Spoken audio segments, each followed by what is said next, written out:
Hello friends, आज हम देखेंगे विभिन्न प्रवर्तकों के क्वेश्चंस। विभिन्न सिद्धांतों से संबंधित हम क्वेश्चंस देखने वाले हैं। तो आप जैसा कि आप लिस्ट देख सकते हैं कि विभिन्न सिद्धांतों के बारे में Vygotsky, Abraham Maslow, Kurt Lewin, प्याजे, Skinner, Albert Bandura, Freud, Gardner, Clark Hull, Pavlov, McDougall, Edwin Guthrie, Ausubel, Jerome S Bruner, Tolman, इन सभी के सिद्धांत हम आज पढ़ने वाले हैं। तो शुरू करते हैं। वीडियो है वो शुरू से अंत तक ज़रूर देखिएगा, बिल्कुल भी स्किप मत कीजिएगा। प्रत्येक क्वेश्चंस है वो एग्ज़ाम की दृष्टि से बहुत ही इम्पोर्टेंट है।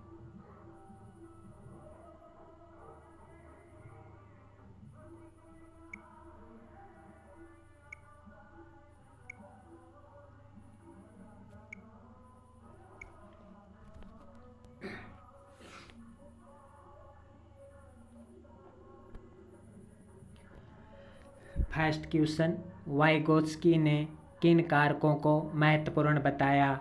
तो वाइगोत्स्की ने किन कारकों को महत्वपूर्ण बताया? सामाजिक कारकों तथा भाषा को। तो वाइगोत्स्की ने सामाजिक कारकों तथा भाषा को महत्वपूर्ण बताया। अगला क्वेश्चन है, वाइगोत्स्की के अनुसार संज्ञानात्मक विकास का मूल कारण है। तो वाइगोत्स्की के अनुसार संज्ञानात्मक विकास का मूल कारण क्या है? सामाजिक अन्योन्य क्रिया, यानी समाज में जो बच्चे होते हैं, जो विद्यार्थी होते हैं, वो समाज में अन्योन्य क्रिया यानी एक दूसरे से क्रिया करते हैं, तभी उनका संज्ञानात्मक विकास होता है। यानी समाज में रहकर ही उनका संज्ञानात्मक विकास होता है। और वे कैसे करते हैं? सामाजिक अन्योन्य क्रिया द्वारा। अगला क्वेश्चन, वाइगोत्स्की के अनुसार बच्चे डैश डैश डैश द्वारा सीखते हैं। तो वाइगोत्स्की के अनुसार बच्चे कैसे सीखते हैं? परस्पर अंतःक्रिया करके द्वारा ही बच्चे सीखते हैं। अगला क्वेश्चन है, वाइगोत्स्की और प्याजे के परिप्रेक्ष्य में एक प्रमुख विभिन्नता है। तो वाइगोत्स्की और प्याजे के परिप्रेक्ष्य में एक प्रमुख विभिन्नता क्या है? भाषा तथा चिंतन के बारे में दृष्टिकोण। वैसे प्याजे ने भाषा के बारे में कुछ खास नहीं कहा, भाषा पर जोर नहीं दिया, जबकि वाइगोत्स्की ने भाषा पर प्रमुख रूप से जोर दिया है कि बच्चे हैं वो अंतःक्रिया करते हुए भाषा के द्वारा एक दूसरे से संवाद करके संज्ञानात्मक विकास करते हैं। साथ में संस्कृति भी उनके संज्ञानात्मक विकास में सहायक होती है। इसके अलावा चिंतन के बारे में इन दोनों का दृष्टिकोण अलग अलग है समाज के परिप्रेक्ष्य में। अगला क्वेश्चन, वाइगोत्स्की के समाज संरचना सिद्धांत में दृढ़ विश्वास रखने वाले शिक्षक के नाते आप अपने बच्चों के आकलन के लिए किस विधि का प्रयोग करेंगे? तो सहयोगी प्रोजेक्ट विधि का प्रयोग करेंगे। तो वाइगोत्स्की के सामाजिक संरचना सिद्धांत में दृढ़ विश्वास रखने वाले शिक्षक के नाते आप अपने बच्चों के आकलन के लिए सहयोगी प्रोजेक्ट का प्रयोग करेंगे। वाइगोत्स्की के अनुसार सीखने को पृथक नहीं किया जा सकता, समाज के संदर्भ में, सामाजिक संदर्भ में पृथक नहीं किया जा सकता सीखने को।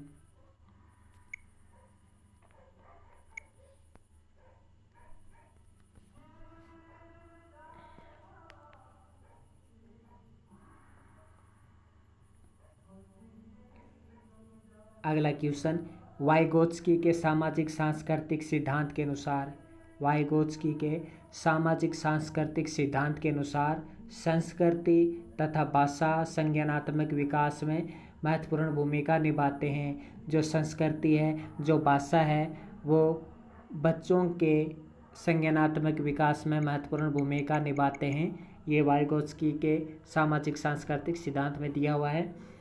अगला क्वेश्चन, वाइगोत्स्की के अनुसार समीपस्थ विकास का क्षेत्र है। तो वाइगोत्स्की के अनुसार समीपस्थ विकास का क्षेत्र कौन सा है? तो वह वास्तविक विकास एवं संभावित विकास के बीच का अंतर। वास्तविक विकास एवं संभावित विकास के बीच का जो क्षेत्र है, उसके बीच में, उस क्षेत्र के बीच में जो अंतर है, वही है समीपस्थ विकास का सिद्धांत। तो वाइगोत्स्की के अनुसार समीपस्थ विकास का सिद्धांत समीपस्थ विकास का क्षेत्र है वास्तविक विकास एवं संभावित विकास के बीच के क्षेत्र का अंतर। अगला क्वेश्चन,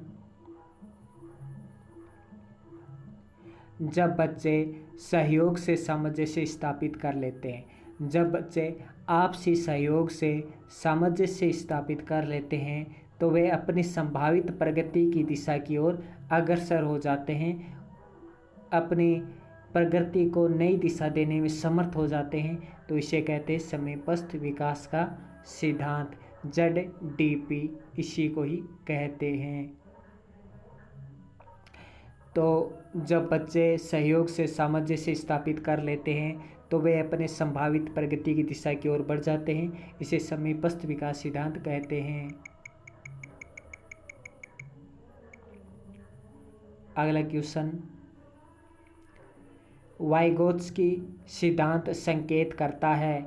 तो वाइगोत्स्की सिद्धांत संकेत करता है कि सहयोगात्मक समस्या समाधान की ओर संकेत करता है। तो वाइगोत्स्की का जो सिद्धांत है वो सहयोगात्मक समस्या समाधान की ओर संकेत करता है, सहयोग से कार्य करके समस्या का समाधान करना।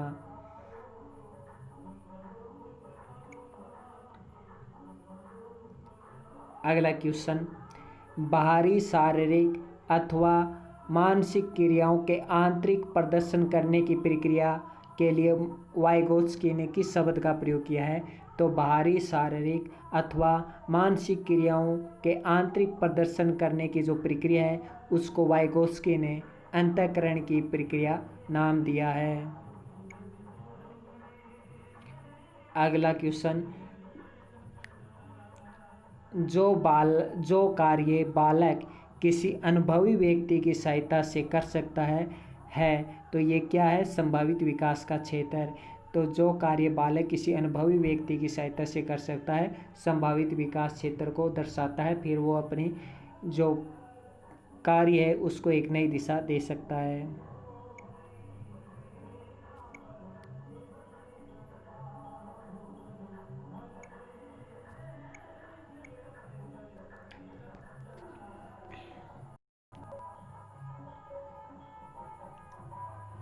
अगला क्वेश्चन, वाइगोत्स्की का सिद्धांत किस पर आधारित है। तो वाइगोत्स्की का सिद्धांत प्रतिक्रियात्मक शिक्षण पर आधारित है। वाइगोत्स्की का सिद्धांत किस पर आधारित है। तो वाइगोत्स्की का सिद्धांत प्रतिक्रियात्मक शिक्षण पर आधारित है। अगला क्वेश्चन, वाइगोत्स्की के अनुसार सोशल स्पीच क्या है। तो जब बच्चा अपने विचार संवाद के माध्यम से व्यक्त करता है उसे सोशल स्पीच कहते हैं। अगला क्वेश्चन, विचार न केवल भाषा को निर्धारित करते हैं बल्कि उसे आगे भी बढ़ाते हैं। कथन है वाइगोत्स्की का। वाइगोत्स्की ने कहा है कि विचार न केवल भाषा को निर्धारित करते हैं बल्कि विचार है वो भाषा को आगे भी बढ़ाते हैं। अगला क्वेश्चन, जब बालक किसी की सहायता से किसी कार्य को करना सीख जाता है तो इसे कहते हैं स्कैफोल्डिंग। जब बच्चा किसी की मार्गदर्शन की सहायता से किसी कार्य को करना सीख जाता है तो उसे कहते हैं स्कैफोल्डिंग। अगला क्वेश्चन, निर्मितवाद के संप्रति से संबंधित सबसे महत्वपूर्ण कथन है। तो निर्मितवाद के संप्रति से संबंधित सबसे महत्वपूर्ण कथन है वाद विवाद एवं चर्चा के द्वारा विचारों का निर्माण करना। तो निर्मितवाद के संप्रति से संबंधित सबसे महत्वपूर्ण कथन यही है कि वाद विवाद एवं चर्चा के द्वारा विचारों का निर्माण करना।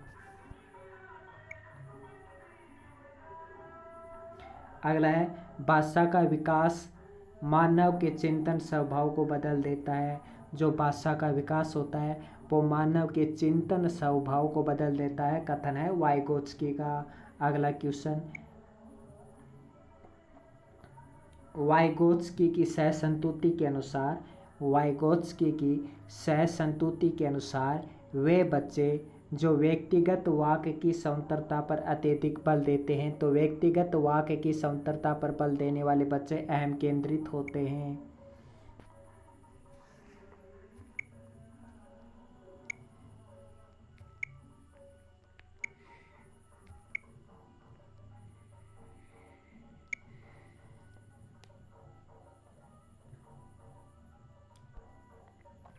अगला क्वेश्चन, निर्मितवादी अधिगम के पक्षधर हैं।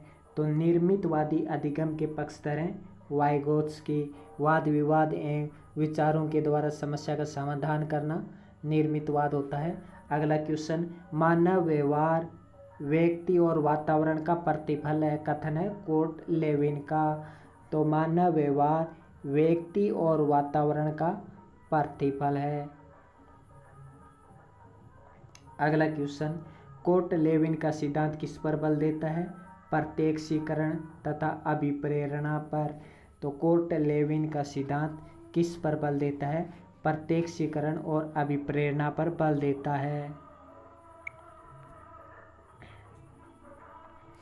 अगला क्वेश्चन, कोर्ट लेविन के क्षेत्र सिद्धांत में अर्थात तलरूप सिद्धांत में क्षेत्र सिद्धांत में क्षेत्र का क्या अर्थ है, जीवन के विभिन्न क्षेत्र, जो जीवन के विभिन्न क्षेत्र दायरे हैं उन्हीं को क्षेत्र नाम दिया गया है क्षेत्र सिद्धांत में कोर्ट लेविन ने।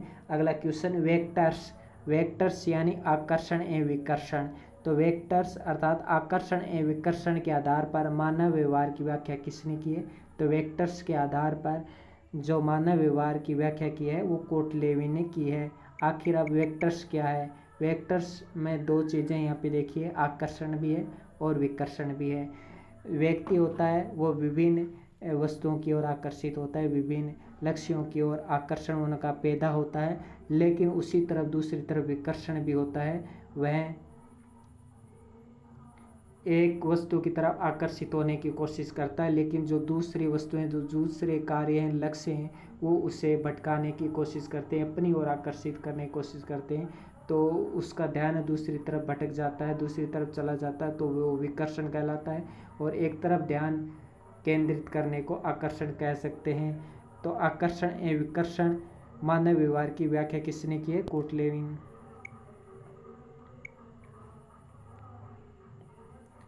अगला क्वेश्चन, जीवन क्षेत्र के आधार पर व्यवहार की व्याख्या किसने की है, कोर्ट लेविन ने।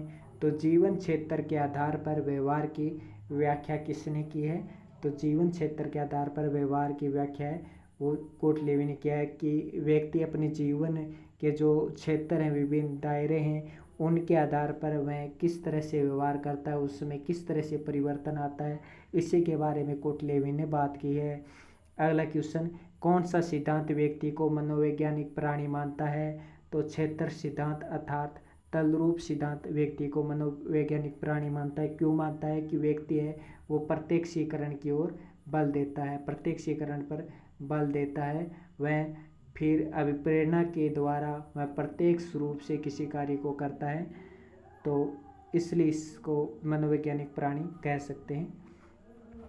अगला क्वेश्चन,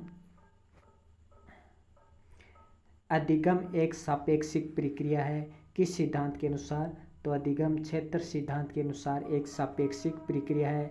तो अधिगम एक सापेक्षिक प्रक्रिया किस सिद्धांत के अनुसार, क्षेत्र सिद्धांत के अनुसार।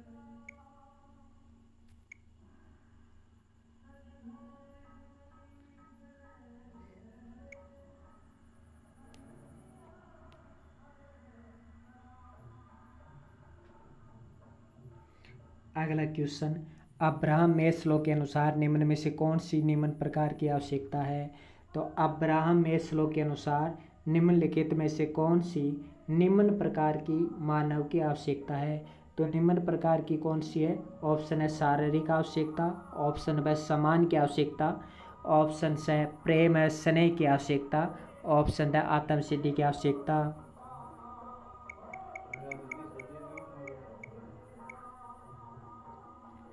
तो सही उत्तर होगा शारीरिक आवश्यकता।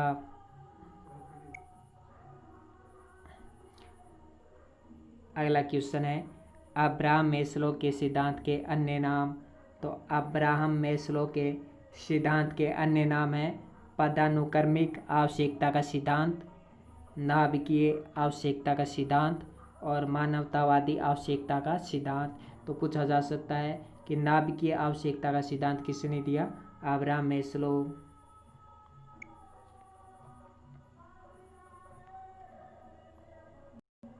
अगला क्वेश्चन है, अब्राहम मेस्लो के मानवतावादी आवश्यकता सिद्धांत का शैक्षिक निहितार्थ क्या है, तो अब्राहम मेस्लो के मानवतावादी आवश्यकता सिद्धांत का शिक्षा में क्या महत्व है? विद्यालय में सर्वप्रथम बच्चों की प्राथमिक आवश्यकताओं की पूर्ति की जानी चाहिए। जो विद्यालय में सर्वप्रथम जो बच्चों की प्राथमिक आवश्यकताएं हैं उनकी पूर्ति करनी चाहिए। उन्हें ड्रेस उपलब्ध करानी चाहिए, उनके लिए भोजन के प्रबंध करना चाहिए। ये उनकी प्राथमिक आवश्यकताएं हैं। उसके लिए उचित वातावरण उपलब्ध कराना चाहिए। ये बच्चे की प्राथमिक आवश्यकताएं हैं। अगला है, शिक्षक को बच्चों के प्रति स्नेह एवं अपनेपन की भावना रखनी चाहिए। अगला, बच्चों को उनकी रुचि एवं इच्छाओं को ध्यान में रखकर पढ़ाया जाना चाहिए। बच्चों को उनकी रुचि एवं इच्छाओं को ध्यान में रखकर पढ़ाया जाना चाहिए। अगला पॉइंट है, बच्चों को विषय वस्तु का ज्ञान पाठ्यक्रमानुसार प्रदान करना चाहिए। यानी पाठ के जो क्रम है उसी के अनुसार विषय वस्तु का ज्ञान प्रदान बच्चों को करना चाहिए।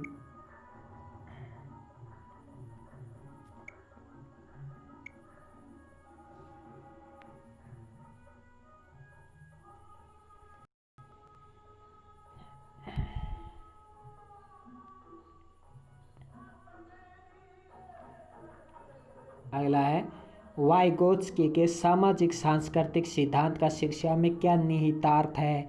अर्थात वाइगोत्स्की के सामाजिक सांस्कृतिक सिद्धांत का शिक्षा में क्या महत्व है? तो शिक्षक द्वारा शिक्षार्थियों को चिंतन करने के अवसर प्रदान करने चाहिए। शिक्षक द्वारा शिक्षार्थियों को चिंतन करने का अवसर प्रदान करना चाहिए। विद्यार्थियों को अंतःक्रिया करने के अवसर प्रदान करने चाहिए तथा प्रोत्साहित करना चाहिए। विद्यार्थियों को सामाजिक परिप्रेक्ष्य के संदर्भ में शिक्षा प्रदान करनी चाहिए। सामाजिक परिप्रेक्ष्य के संदर्भ में ही शिक्षा प्रदान करनी चाहिए बालक को। विद्यार्थियों को संवाद करने के अवसर प्रदान करने चाहिए। तो ये तो था वाइगोत्स्की के सिद्धांत का शिक्षा में महत्व। अगला है, थॉर्नडाइक के प्रभाव का नियम का शैक्षणिक महत्व क्या है? यानी थॉर्नडाइक के जो प्रभाव का नियम है, थॉर्नडाइक का जो प्रभाव का नियम है उसका शिक्षा में क्या महत्व है? रुचियों में वृद्धि, स्वेंगों पर नियंत्रण और अपराधी बालकों का अपचार। जो प्रभाव का नियम है उसका शिक्षा में महत्व ये है, रुचियों में वृद्धि, स्वेंगों पर नियंत्रण, अपराधी बालकों का अपचार। अगला क्वेश्चन, अभिकर्मित अधिगम निम्न में से किस सिद्धांत पर आधारित है? क्रिया प्रसूत अधिगम सिद्धांत पर आधारित है अभिकर्मित अधिगम।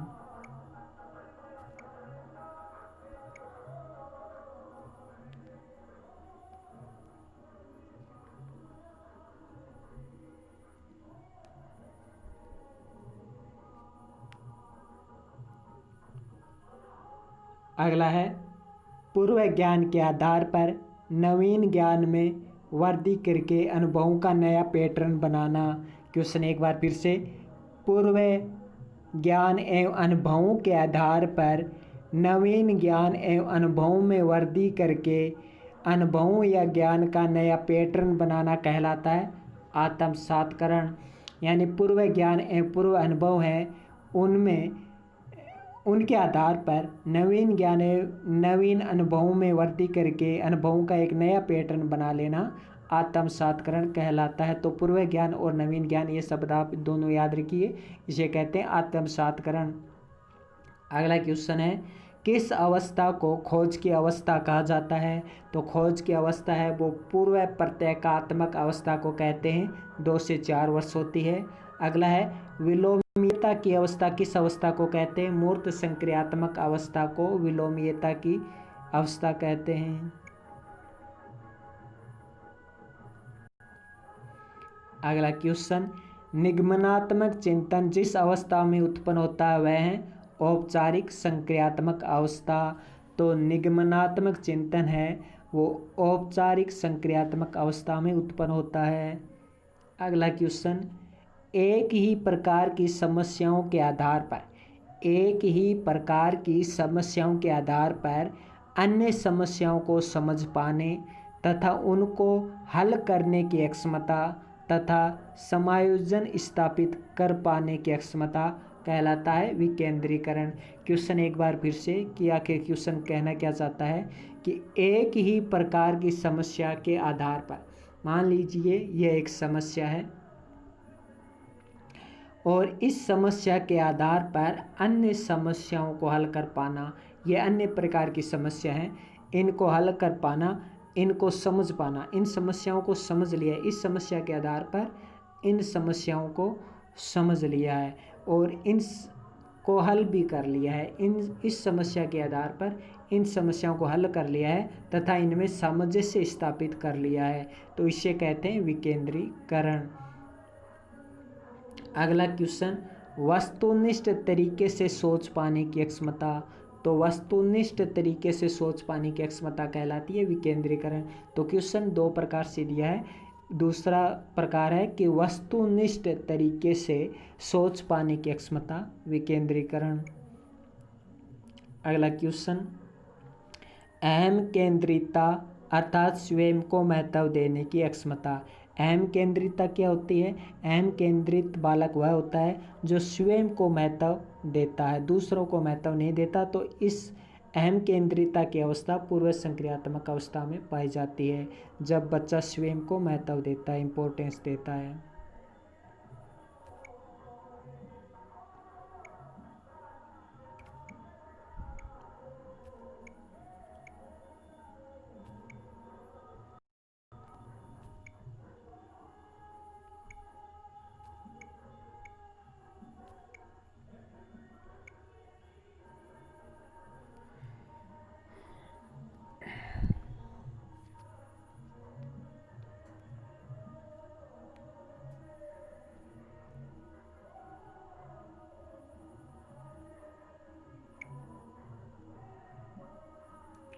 अगला क्वेश्चन, प्याजे के अनुसार जनजातीय व्यवहार विशेषता है। तो प्याजे के अनुसार जनजातीय व्यवहार की अवस्था है।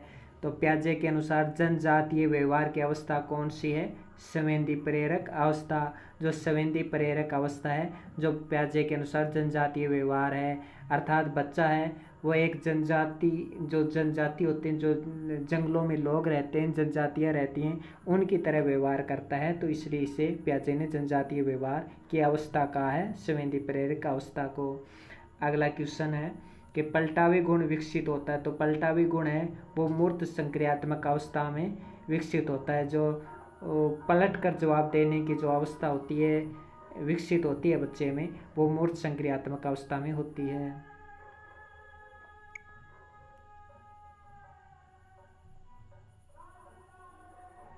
अगला क्वेश्चन है, बालक द्वारा आत्मसातकरण और समायोजन प्रक्रियाओं में एक समायोजन स्थापित कर लेना। आत्मसातकरण तथा समायोजन के बीच एक समायोजन स्थापित कर लेना। आत्मसातकरण और समायोजन के बीच एक सामंजस्य स्थापित कर लेना कहलाता है साम्यधारण। तो बालक द्वारा आत्मसातकरण और समायोजन प्रक्रियाओं में एक सामंजस्य स्थापित कर लेना साम्यधारण कहलाता है। अगला क्वेश्चन, एक ऐसी मानसिक संरचना जिसका सामान्यीकरण किया जा सके। एक ऐसी मानसिक संरचना जिसका सामान्यीकरण किया जा सके, जिसका सभी कार्यों में उपयोग लिया जा सके विभिन्न सभी तत्वों के साथ, उसे कहते हैं स्कीमा। अगला क्वेश्चन स्कीमा से संबंधित है, ताकि आप स्कीमा को अच्छे से समझ जाएं कि किसी विशेष अवस्था में बालक के समस्त सामान्य ज्ञान, विचारों एवं व्यवहारों का समुच्चय ही स्कीमा कहलाता है और इसका वह सामान्यीकरण कर लेता है। फिर तो बालक के समस्त ज्ञान, विचार, व्यवहार ही का जो संगठन है, पैटर्न है, उसे स्कीमा कहते हैं। एक तरह का व्यवहार जो बालक बार बार दोहराता है, हमेशा दोहराता है, बार बार करता रहता है हमेशा, या हमेशा ना करके बार बार तो ज़रूर करता है, उसे कहते हैं स्कीम्स। जैसे रोज़ रोज़ हम क्या करते हैं, कोलगेट करते हैं, नहाते हैं, जैसे कंप्यूटर चलाते हैं, मोबाइल चलाते हैं, मोबाइल में जो विभिन्न फंक्शंस हैं उनका यूज करते हैं, तो वो स्कीम्स है। और इसी के आधार पर स्कीम्स है वो बाद में बड़ा पैटर्न ले लेता है, जिसे स्कीमा कहते हैं। अगला क्वेश्चन है, निर्जीव वस्तुओं को सजीव गुण देने वाली प्रकृति को पियाजे ने क्या नाम दिया है? तो निर्जीव वस्तुओं को सजीव गुण देने वाली प्रकृति को जीववाद कहा है। तो निर्जीव वस्तुओं को सजीव गुण देने वाली प्रकृति को पियाजे ने जीववाद कहा है।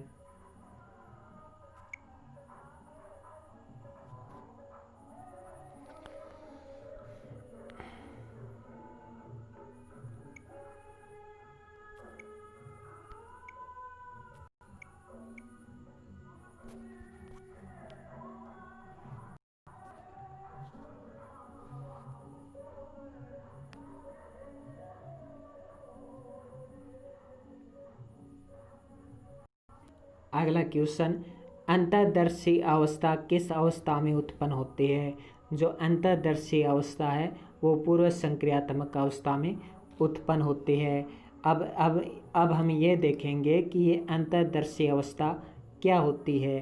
तो अंतर्दर्शी अवस्था है वो 4 से 7 वर्ष के बालक में होती है। जो अंतर्दर्शी अवस्था है वो 4 से 7 वर्ष के बालक में होती है और ये पूर्व संक्रियात्मक अवस्था में होती है। तो अंतर्दर्शी अवस्था किस अवस्था में उत्पन्न होती है? पूर्व संक्रियात्मक अवस्था में उत्पन्न होती है। अब अगला क्वेश्चन है, अंतर्दर्शी अवस्था क्या होती है इससे संबंधित? वह चिंतन एवं तर्क जो बालक में सीमित होते हैं, वह चिंतन एवं तर्क जो बालक में सीमित होते हैं, यानी चिंतन और तर्क हैं वो पूर्व संक्रियात्मक अवस्था में बालक में सीमित अवस्था में होते हैं एवं उसके साथ जुड़े लॉजिक को वह समझ नहीं पाता। यानी जो चिंतन और तर्क तो करता है, लेकिन वो चिंतन और तर्क क्यों कर रहा है, उसका लॉजिक क्या है। जैसे ये पक्षी क्यों उड़ रहा है, वह चिंतन तो कर रहा है कि यह पक्षी क्यों उड़ रहा है, तो वह चिंतन तो कर रहा है लेकिन वह उसके लॉजिक को नहीं समझ पा रहा है। अथवा वह किसी वस्तु के बारे में चिंतन तो करता है लेकिन उसके महत्व एवं लॉजिक को नहीं समझ पाता। वह चिंतन तो जैसे फ्रिज में उसे ये चिंतन कर रहा है, तर्क विचार कर रहा है, उसे पता चल जाता है कि फ्रिज में जो भी वस्तु रखी जाती है वो ठंडी होती है, लेकिन ठंडी क्यों होती है, क्या कारण है, वो उसके लॉजिक को समझ नहीं पाता है बच्चा। तो ये अवस्था होती है, ये विचार तर्क होते हैं जिसे वह करता तो ज़रूर है लेकिन समझ नहीं पाता, उसके महत्व को नहीं समझ पाता। इसे ही कहते हैं अंतर्दर्शी अवस्था, जो कि 4 से 7 वर्ष के बालक में होती है, अर्थात कह सकते हैं पूर्व संक्रियात्मक अवस्था में यह अंतर्दर्शी अवस्था होती है। अगला क्वेश्चन, पियाजे के अनुसार बौद्धिक विकास का निर्धारक तत्व नहीं है, सामाजिक संचरण नहीं है। ये क्वेश्चन एग्जाम में आ चुका है, इसलिए मैंने इसका डायरेक्ट ही उत्तर लिख दिया कि सामाजिक संचरण है वो बौद्धिक विकास का निर्धारक तत्व नहीं है। अगला क्वेश्चन, अव्यक्तावस्था का समय काल कितना होता है? तो अव्यक्तावस्था का समय काल 6 से 12 वर्ष होता है। तो अव्यक्तावस्था का समय काल 6 से 12 वर्ष होता है। अगला क्वेश्चन, नैतिक दबाव, सामाजिक दबाव इत्यादि के कारण अपनी इच्छाओं की पूर्ति न कर पाना किस मन की विशेषता है? नैतिक दबाव एवं सामाजिक दबाव के कारण वे बालक है वो अपनी इच्छाओं की पूर्ति नहीं कर पाता, तो इसे कहते हैं अचेतन मन का उदाहरण है ये, कि नैतिक दबाव, सामाजिक दबाव इत्यादि के कारण अपनी इच्छाओं की पूर्ति न कर पाना अचेतन मन का उदाहरण है ये। अगला क्वेश्चन, जिन प्रवृत्तियों का उचित अनुचित, विवेक अविवेक इत्यादि से कोई संबंध नहीं होता, जिन प्रवृत्तियों का उचित अनुचित, विवेक अविवेक इत्यादि से कोई संबंध नहीं होता, इसका वास्तविकता से कोई संबंध नहीं होता। यानी जिन प्रवृत्तियों का उचित अनुचित, विवेक अविवेक इत्यादि से कोई संबंध नहीं होता, अर्थात वास्तविकता से कोई संबंध नहीं होता, तो ये उक्त कथन है वो इदम से संबंधित है, ईड से संबंधित है।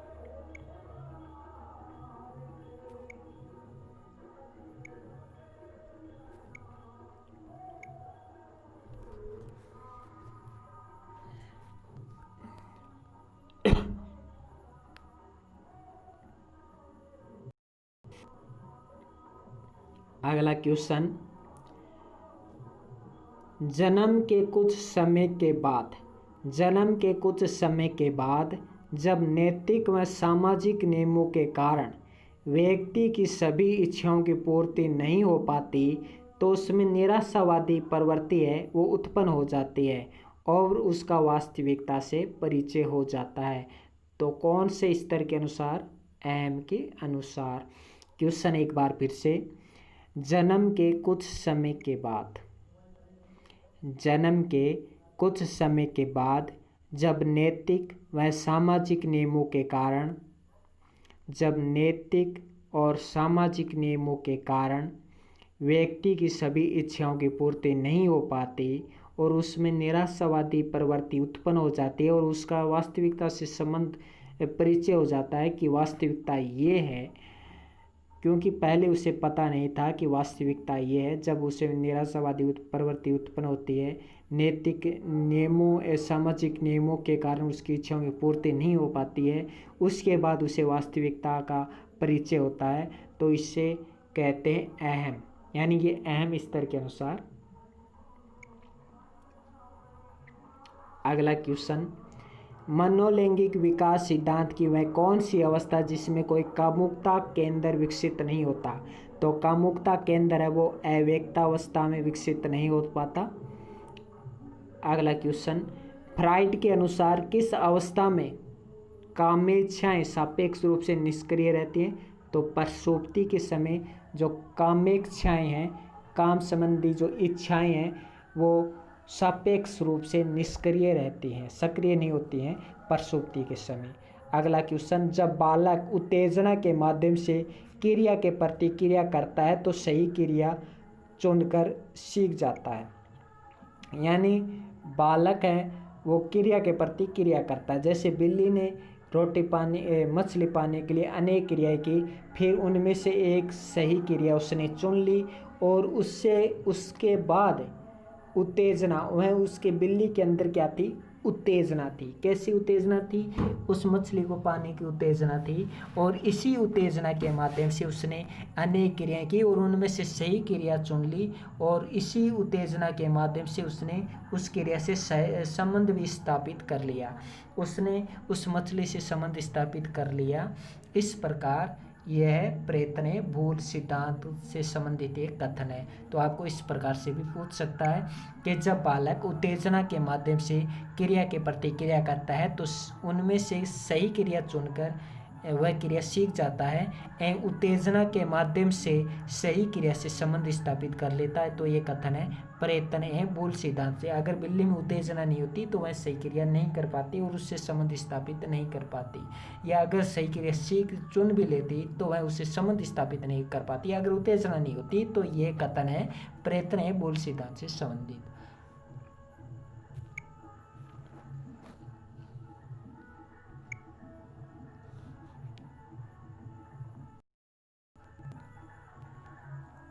अगला क्वेश्चन है, जब बालक द्वारा योगा में सीखी गई प्रक्रियाओं का डांस में सहयोग प्राप्त करता है, नृत्य में सहयोग प्राप्त करता है, या मान लीजिए ये बालक है, ये योगा करता है और उस योगा का वह डांस में यानी नृत्य में भी सहयोग प्राप्त करता है, तो इसे कहते हैं साहचर्य का नियम। अगला क्वेश्चन है, अधिगम के किस सिद्धांत का मत है कि अभिप्रेरणा से उत्पन्न क्रियाशीलता ही अधिगम के लिए उत्तरदायी है? यानी अभिप्रेरणा है, अभिप्रेरणा के कारण जो भी हम क्रियाशीलता दिखाते हैं वो अधिगम के लिए उत्तरदायी होती है। तो यह क्रिया प्रसूत अनुकलन सिद्धांत।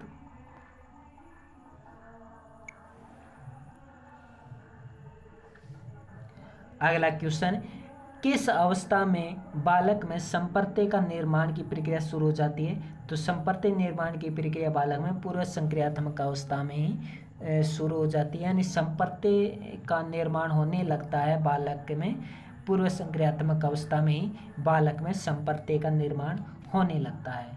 पूर्व संक्रियात्मक अवस्था संप्रत्यय निर्माण की प्रक्रिया प्रारंभ हो जाती है। किस अवस्था में बालक क्रमबद्ध तरीके से तर्क संगत रूप से सोचना शुरू करता है? तो मूर्त संक्रियात्मक अवस्था में जब बालक पहुंच जाता है तो वो क्रमबद्ध तरीके से सोचना शुरू कर देता है, तर्क संगत रूप से सोचना बालक है वो शुरू कर देता है।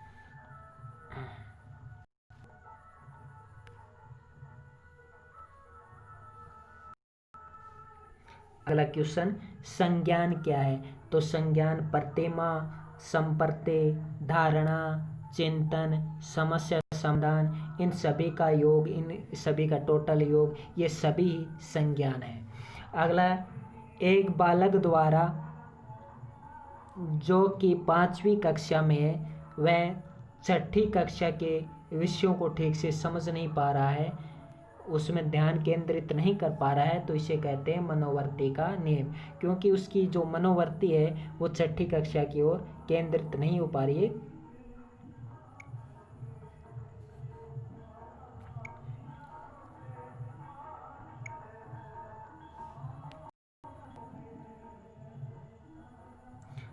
अगला क्वेश्चन, किस सिद्धांत के अनुसार बालक अपनी इच्छा से कार्य करता है एवं बाहरी तत्वों से प्रभावित नहीं होता एवं उसके व्यवहार को पुनर्बलन द्वारा दृढ़ किया जा सकता है ताकि वह अपने व्यवहार को उचित दिशा दे सके? तो यह चयन एवं संयोजन का सिद्धांत अर्थात क्रिया प्रसूत अनुकलन का सिद्धांत।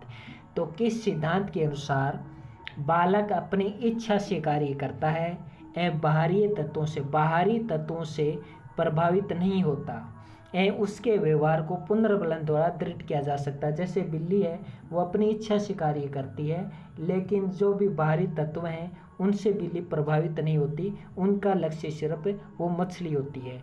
तो फिर उस बिल्ली को पुनर्बलन द्वारा दृढ़ किया जाता है, फिर वो बिल्ली अपने व्यवहार को उचित दिशा देती है। इसे कहते हैं चयन एवं संयोजन का सिद्धांत, क्रिया प्रसूत सिद्धांत। तो किस सिद्धांत के अनुसार, सॉरी ये बिल्ली वाला उदाहरण मैंने गलत दे दिया, यह चूहे वाला सिद्धांत है। जो चूहा है वो दाना प्राप्त करने के लिए अपनी इच्छा से कार्य करता है, बाहरी तत्वों से प्रभावित नहीं होता। तो यह चयन एवं संयोजन का सिद्धांत, क्रिया प्रसूत अनुकलन का सिद्धांत। तो किस सिद्धांत के अनुसार बालक अपनी इच्छा से कार्य करता है, बाहरी तत्वों से प्रभावित नहीं होता, व्यवहार को पुनर्बलन द्वारा दृढ़ किया जा सकता है ताकि वह अपने व्यवहार को उचित दिशा दे सके? तो यह चयन एवं संयोजन का सिद्धांत, क्रिया प्रसूत सिद्धांत। अगला है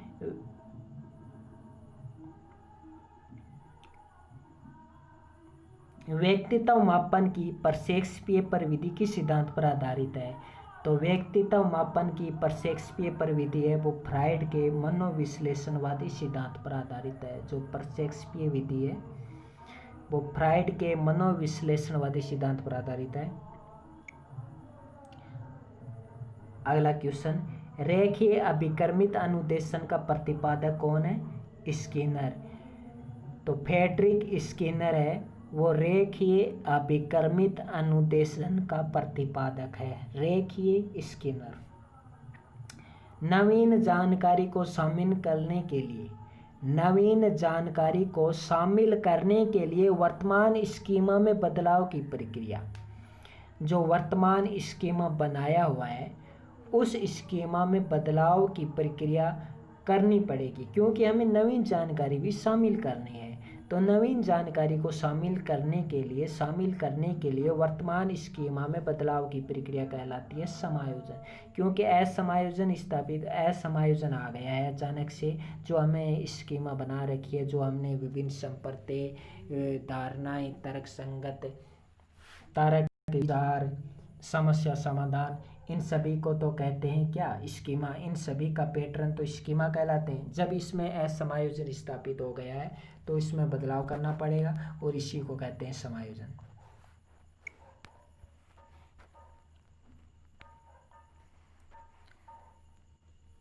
अगला क्वेश्चन, प्रचलित योजनाओं में नई जानकारी जोड़ने अथवा पूर्व ज्ञान के आधार पर नई जानकारी में सहयोग प्राप्त करना। प्रचलित योजनाओं में नई जानकारी जोड़ने को अथवा पूर्व ज्ञान के आधार पर नई जानकारी में सहयोग प्राप्त करना आत्मसात ग्रहण कहलाता है। तो वही बात है, पूर्व जानकारी, नई जानकारी, आत्मसात ग्रहण। अगला क्वेश्चन, पियाजे ने प्राक क्रियात्मक चिंतन का महत्वपूर्ण साधन किसे माना? चिन्ह एवं संकेत को। तो पियाजे ने प्राक क्रियात्मक चिंतन का महत्वपूर्ण साधन किसे माना? पियाजे ने प्राक क्रियात्मक चिंतन का महत्वपूर्ण साधन चिन्ह एवं संकेत को माना।